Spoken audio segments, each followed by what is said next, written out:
Hey, welcome back guys. Dials 46. I wanted to talk about Walmart and Airsoft.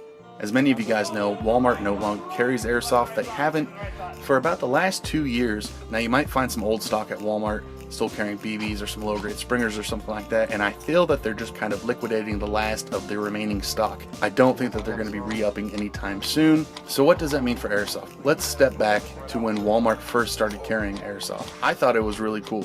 Me personally, as an old head in Airsoft, having to order from overseas when Airsoft was kind of in its infancy in the US and there weren't many online options in the US, finding Airsoft on the shelves at your local Walmart was like mind-blowing. It was awesome. And it was like, as an Airsoft player, you saw these Airsoft guns on the shelves at Walmart and it was like, oh my gosh, like Airsoft is mainstream now, this is awesome. And being Walmart, you could expect low prices as always, which was really cool.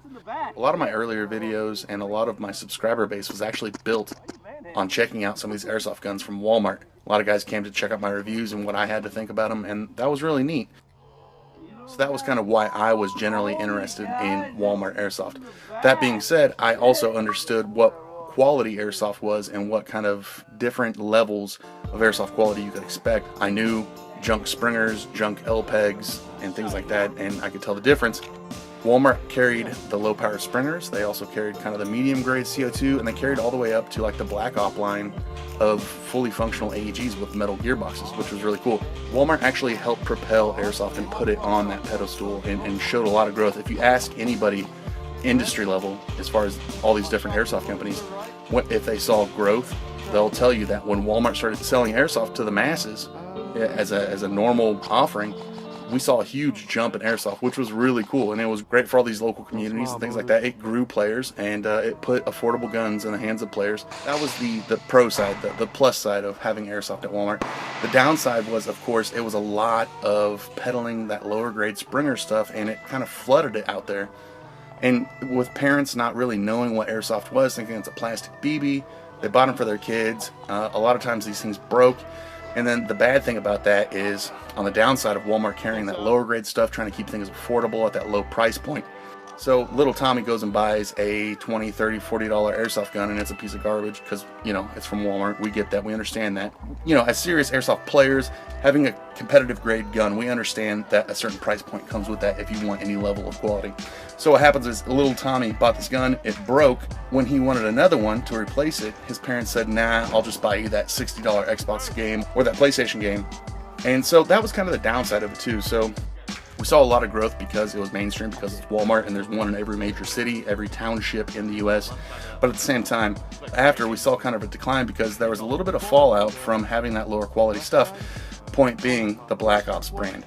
I don't want to harp on them too much, but when they first started out, they were basically Javelin / APS rebrands, which was awesome.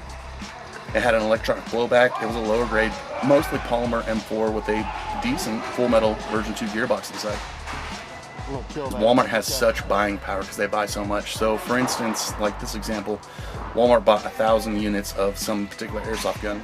Black Ops, perfect example. And then when it was time to re-up that, Walmart said, well, I paid you this amount last time, but if you want me to order 1,000 units again, I'm only going to pay you this much. And it really puts these manufacturers and distributors in a weird spot. So they're forced to cut corners, which is exactly what happened with Black Ops. They downgraded the quality.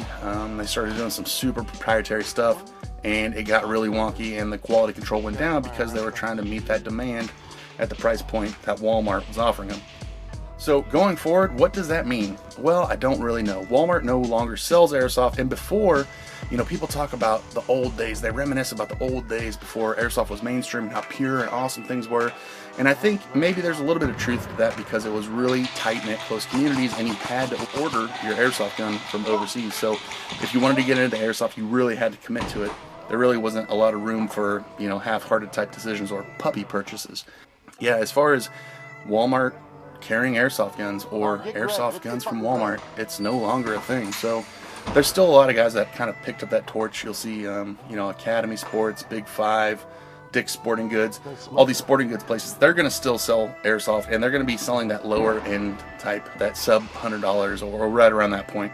Their Springers, your low end CO2, and your low end automatic electric guns. So it's still out there, which is really cool. So that's still kind of helping airsoft grow. But overall, not seeing airsoft at Walmart for someone like me, where again, ordering from overseas and having to wait a month to get your airsoft gun that you spent $300 on, it's all plastic, it's Tokamarui, it's illegal to make metal guns in Japan. It was really neat to see, but I understand that it wasn't going to last forever, and sure enough, it did not. So what do you guys think about that? Is your local Walmart still selling airsoft, or did you start airsoft because of seeing it on the shelves at Walmart? Let me know with a comment below. As always, if you like this video, make sure you give me a thumbs up, subscribe, and hit that bell button so you can get notifications on my newest uploads. Thanks for watching, guys. We'll see you next time. Step it out, brother.